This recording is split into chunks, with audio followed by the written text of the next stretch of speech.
Hello friends, मैं आपका दोस्त डॉक्टर सुनील कुमार और आप देख रहे हैं डॉक्टर कुमार एजुकेशन। आज बहुत ज़रूरी और एक इमरजेंसी इन्फॉर्मेशन है जो मैं आपको देना चाहता हूँ उन लोगों के बारे में जो होम आइसोलेशन में हैं या होम क्वारंटाइन हैं या घर पे ही हैं और अपनी देखभाल कर रहे हैं, कोविड पॉजिटिव हैं। तो आप पहली बात तो ये समझ लीजिए, आपके फर्स्ट 3 to 5 डेज़ आपके जो सिम्टम्स हैं वो किसी भी दूसरे फ्लू की तरह, किसी भी दूसरे कफ एंड कोल्ड की तरह और वायरल फीवर की तरह ही होंगे। लेकिन 4th और 5th डे आपके सिम्टम्स चेंज होने लग जाते हैं। और सबसे बड़ी गलती आजकल जो मैं देख रहा हूँ लोग ये करते हैं कि फर्स्ट डे ही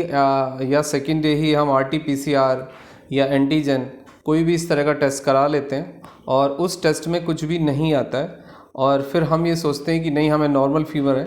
और हम घर में लोगों के साथ मिक्स करना शुरू कर देते हैं। तो प्लीज़, यदि आपको किसी भी तरह का फीवर है, इवन वायरल भी है या और भी किसी तरह का फीवर है जो कि फर्स्ट 3 डेज़ में कोई भी इंसान किसी भी सिम्टम्स के आधार पे या किसी भी टेस्ट के आधार पे क्लियरली 100% ये नहीं कह सकता कि आपको कोविड है या नहीं, तो आप अपने फीवर को एक नॉर्मल फीवर ना मान के, ये मान के कि कोविड भी हो सकता है, देयर इज़ अ चांसेस कि कोविड आपको हो जाए या बाद में कोविड पॉजिटिव आए आप, तो आप अपने को थोड़ा सा डिस्टेंस पे रखिए, आइसोलेट करिए, क्लोज शेयर ना करें, साथ में ना बैठें, साथ में टीवी ना देखें और टावल, आप कॉमन टावल शेयर ना करें और आप घर में मास्क लगा के रहें, दूसरे रहें या ना रहें लेकिन आप खुद मास्क लगाएं और आप अपने को थोड़ा सा आइसोलेटेड कर लीजिए, क्वारंटाइन कर लीजिए।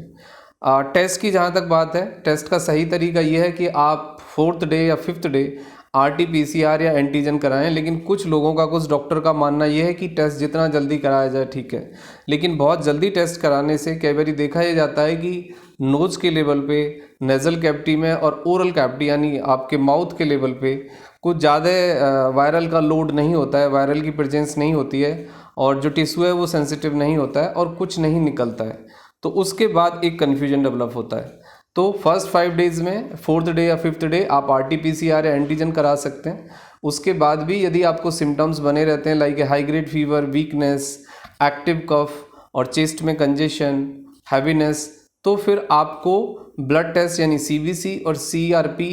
कराना चाहिए। CRP जो क्वांटिटिव है वो हमें इन्फ्लामेशन के बारे में और इन्फेक्शन की कंडीशन के बारे में एक आइडिया देता है, जिससे कि आपके जो डॉक्टर हैं वो आपके सिम्टम्स को एसोसिएट करके एक पता लगा सकते हैं कि आप कोविड, सस्पेक्टेड कोविड है या नहीं। उसके बाद भी यदि नहीं होता है और आपको 7 डेज़ गुजर गए हैं और आप अच्छा फील कर रहे हैं तो विदिन 10 डेज़ आप ठीक हो जाएंगे और उसके बाद नॉर्मली आपकी रिकवरी हो जाएगी और आपका कफ, कोल्ड, वीकनेस और टेम्परेचर यानी फीवर चला जाएगा। लेकिन यदि आपको कफ कंटिन्यूसली बना हुआ है, वीकनेस कंटिन्यूसली बनी हुई है और आपके सिम्टम्स परसिस्ट कर रहे हैं, तो फिर आपको 3rd लेवल पे जो टेस्टिंग है वो चेस्ट का एक्सरे या चेस्ट का CT करा के देखना होगा, जिसमें क्लियर होगा कि आपको कोई लंग्स के लेवल पे परफोरेशन या कोई ब्लिस्टर्स या कोई और एक्टिव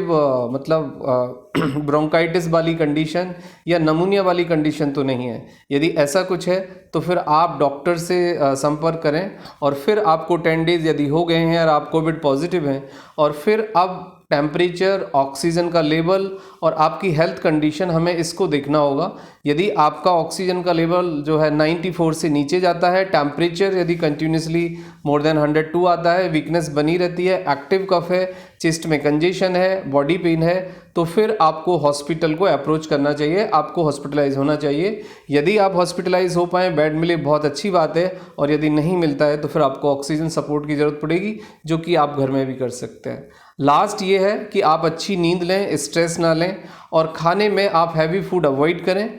लिक्विड डाइट लें, सूप पिएं, अच्छे से हरी सब्जियां खाएं, फ्रूट्स खाएं, लेकिन हल्का खाना लें जिससे कि आपको मेटाबॉलिक लोड ना हो, जिससे आपको ब्रीथ में कंजेशन ना हो, जिससे आपको परफोरेशन ना हो, जिससे गर्ड और रिफ्लेक्स आपको ज़्यादा ना बने। ये सब ध्यान रखिए। यदि आप normal mild to moderate case में आते हैं, 90% लोग माइल्ड टू मॉडरेट ही होते हैं कोविड, और वो घर में ये सब केयर करने से ठीक हो जाते हैं। So please take care yourself.